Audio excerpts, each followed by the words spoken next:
नमस्कार। दिन भर की हाइलाइट्स जानने के लिए सुनते रहिए सुजस आवाज राजस्थान। सुजस बुलेटिन में आपका स्वागत है। मैं हूं शेखर और मेरे साथ है मेधा।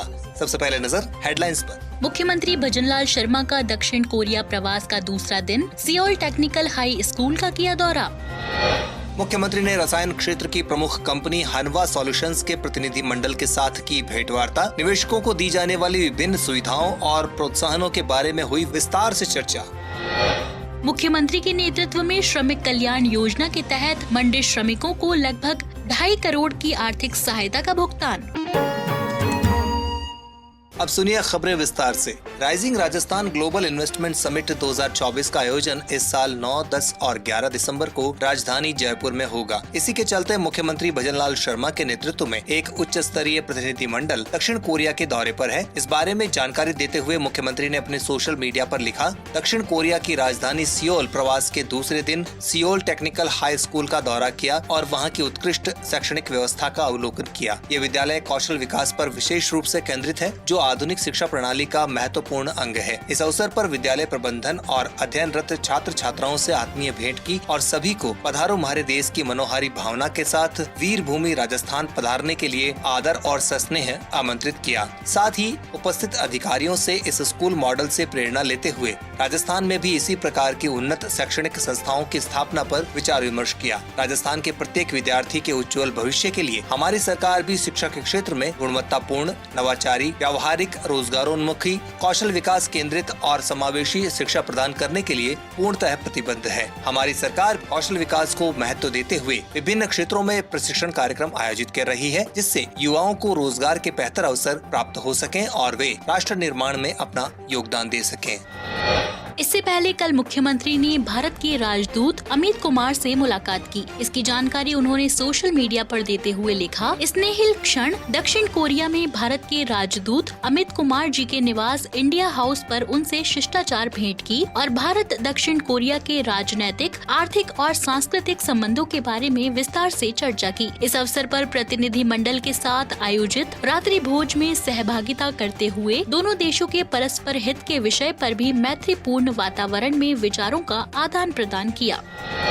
इसी कड़ी में मुख्यमंत्री ने रसायन क्षेत्र की प्रमुख कंपनी हनवा सॉल्यूशंस के प्रतिनिधि मंडल के साथ भेंटवार्ता की। इसकी जानकारी देते हुए उन्होंने सोशल मीडिया पर लिखा, दक्षिण कोरिया की राजधानी सियोल में आधिकारिक प्रवास के दौरान राइजिंग राजस्थान इन्वेस्टमेंट समिट 2024 के संदर्भ में रसायन क्षेत्र की प्रमुख कंपनी हनवा सॉल्यूशंस के प्रतिनिधि मंडल के साथ भेंटवार्ता की। इस अवसर पर उन्हें राजस्थान में निवेश के लिए आमंत्रित किया और राज्य में उपलब्ध व्यापक व्यावसायिक अवसरों से अवगत कराया। कंपनी के उच्च अधिकारियों को हमारी सरकार की ओर से निवेशकों को दी जाने वाली विभिन्न सुविधाओं और प्रोत्साहनों के बारे में विस्तृत जानकारी प्रदान की। साथ ही राज्य की मजबूत औद्योगिक अवसंरचना, कुशल श्रम शक्ति और निवेश अनुकूल नीतियों पर भी प्रकाश डाला। मुख्यमंत्री ने लिखा कि राजस्थान को भारत की निवेश राजधानी के रूप में स्थापित करने के लिए राज्य सरकार पूर्णतया प्रतिबद्ध है। हमारी सरकार निवेशकों के लिए अनुकूल वातावरण सुनिश्चित करने, आधारभूत संरचना को मजबूत करने और नीतिगत सुधारों को लागू करने की दिशा में निरंतर प्रयासरत है। अपने दक्षिण कोरिया दौरे के दौरान मुख्यमंत्री ने पर्यटन क्षेत्र में भी एक अहम मुलाकात की। निवेशक सम्मेलन की बैठक को संबोधित करते हुए उन्होंने राजस्थान की ऐतिहासिक और समृद्ध विरासत का उल्लेख किया। इस बारे में मुख्यमंत्री ने अपने सोशल मीडिया पर लिखा, हमारा संकल्प निवेश में अग्रणी बने राजस्थान। दक्षिण कोरिया प्रवास के दौरान राजधानी सियोल में राइजिंग राजस्थान इन्वेस्टमेंट समिट 2024 के अंतर्गत पर्यटन क्षेत्र के निवेशक सम्मेलन की बैठक को संबोधित किया। इस अवसर पर राजस्थान के ऐतिहासिक, समृद्ध और गौरवशाली विरासत का उल्लेख करते हुए पर्यटन के क्षेत्र में निवेश के लिए दक्षिण कोरियाई निवेशकों को आमंत्रित किया। साथ ही राज्य की अद्वितीय संस्कृति, ऐतिहासिक धरोहर और प्राकृतिक सौंदर्य के बारे में विस्तृत जानकारी प्रदान की। मुख्यमंत्री ने लिखा कि हमारी सरकार पर्यटन क्षेत्र के समग्र विकास और उन्नयन के लिए निवेशकों के लिए अनुकूल और सुगम वातावरण सृजित करने के लिए दृढ़ संकल्पित है। इस महत्वपूर्ण लक्ष्य की प्राप्ति के लिए राज्य सरकार द्वारा विविध प्रोत्साहन योजनाएं संचालित की जा रही हैं और आवश्यक सुविधाएं भी दी जा रही हैं। इन प्रयासों का मुख्य उद्देश्य है विदेशी निवेशकों को आकर्षित करना, उनके निवेशों को सुरक्षित रखना और उन्हें अधिकतम लाभ प्रदान करना, जिससे राज्य के पर्यटन क्षेत्र में दीर्घकालिक विकास सुनिश्चित किया जा सके।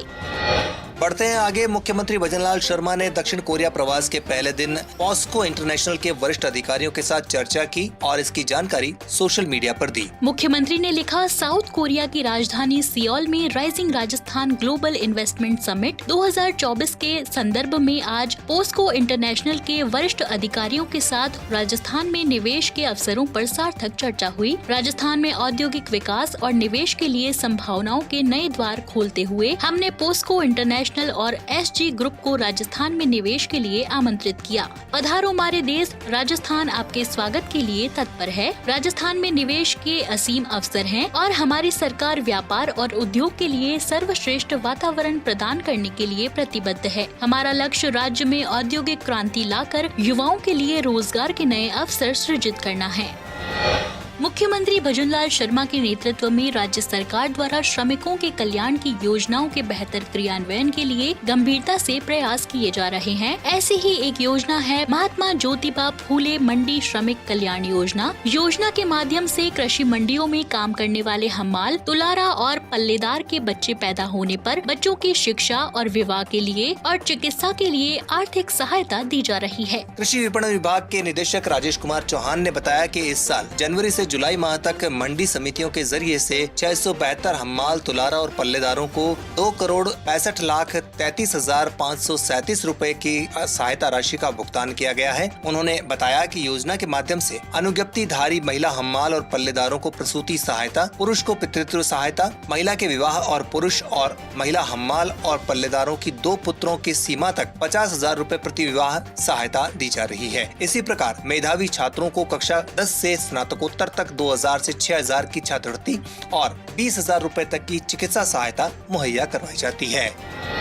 चिकित्सा मंत्री और जिला प्रभारी मंत्री बीकानेर गजेंद्र सिंह खीवसर ने आज कलेक्ट्रेट सभागार में आयोजित बैठक में बजट घोषणाओं के क्रियान्वयन सहित विभिन्न बिंदुओं की समीक्षा की। प्रभारी मंत्री ने कहा कि मुख्यमंत्री द्वारा की गई घोषणाओं और बजट घोषणाओं का समय पर क्रियान्वयन राज्य सरकार की सर्वोच्च प्राथमिकता है। प्रत्येक अधिकारी अपनी गंभीरता समझते हुए पूर्ण जिम्मेदारी से काम करे। प्रत्येक घोषणा का समयबद्ध कार्यक्रम निर्धारित करते हुए 100% क्रियान्वयन सुनिश्चित किया जाए। इसमें किसी भी स्तर पर शिथिलता बर्दाश्त नहीं की जाएगी। जिला स्तर पर इन घोषणाओं की नियमित मॉनिटरिंग हो। आवश्यकता के अनुसार उच्च स्तर पर भी समन्वय रखा जाए। प्रभारी मंत्री ने कहा कि जिले में सोलर पार्क विकास से जुड़े कार्य सर्वोच्च प्राथमिकता से किए जाएं। इससे जिले में रोजगार के अवसर बढ़ेंगे। उन्होंने मातृवन की स्थापना की प्रगति जानी और कहा कि मातृवन में पौधरोपण के प्रति अधिक से अधिक जागरूकता लाएं। जिले में विभिन्न क्षेत्रों में जन सहयोग से मातृवन विकसित किए जाएं। प्रभारी मंत्री ने जिले से संबंधित 90 घोषणाओं की विभागवार समीक्षा की और प्रत्येक घोषणा की स्थिति के बारे में विस्तार से चर्चा की। उन्होंने बजट घोषणाओं से संबंधित भूमि आवंटन को सर्वोच्च प्राथमिकता देने के निर्देश दिए, जिससे क्षेत्र में आधारभूत सुविधाओं का विकास किया जा सके।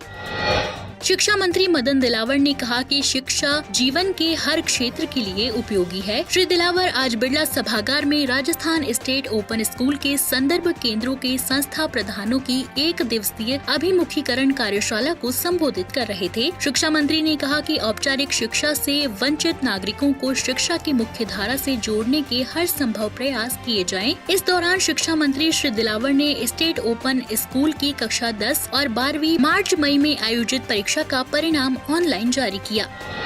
राज्य में सीएनजी पीएनजी आधारभूत संरचना के विस्तार के लिए राज्य सरकार ने कवायद प्रारंभ कर दी है। इस संबंध में आज मुख्यमंत्री के स्पेशल सेक्रेटरी संदेश नायक ने प्रदेश में कार्यरत सीजीडी संस्थाओं के साथ वर्चुअली बैठक कर संवाद कायम किया। उन्होंने बताया कि राज्य सरकार का प्रदेश में सीएनजी पीएनजी सेवाओं के विस्तार पर खास फोकस है। राज्य सरकार द्वारा सीजीडी पॉलिसी भी तैयार की जा रही है ताकि प्रदेश में सीएनजी पीएनजी सुविधाओं का बिना किसी अवरोध के तेजी से विस्तार हो सके। अतिरिक्त निदेशक पेट्रोलियम अजय शर्मा ने बताया कि राज्य सरकार ने परिवर्तित बजट घोषणा में प्रदेश में 1 लाख सीएनजी कनेक्शन जारी करने और 2000 किलोमीटर पाइपलाइन बिछाने की घोषणा की है। एमडी आरएसजीएल श्री रणवीर सिंह ने बताया कि प्रदेश में कार्यरत सीजीडी संस्थाओं को सीएनजी पीएनजी सुविधाओं के विस्तार के लिए आधारभूत ढांचा करने में सहयोग और समन्वय पर विस्तार से चर्चा की गई और धरातल स्तर पर आने वाली समस्याओं की पहचान करने के के साथ ही उनके समाधान के संभावित विकल्पों पर विचार विमर्श किया गया।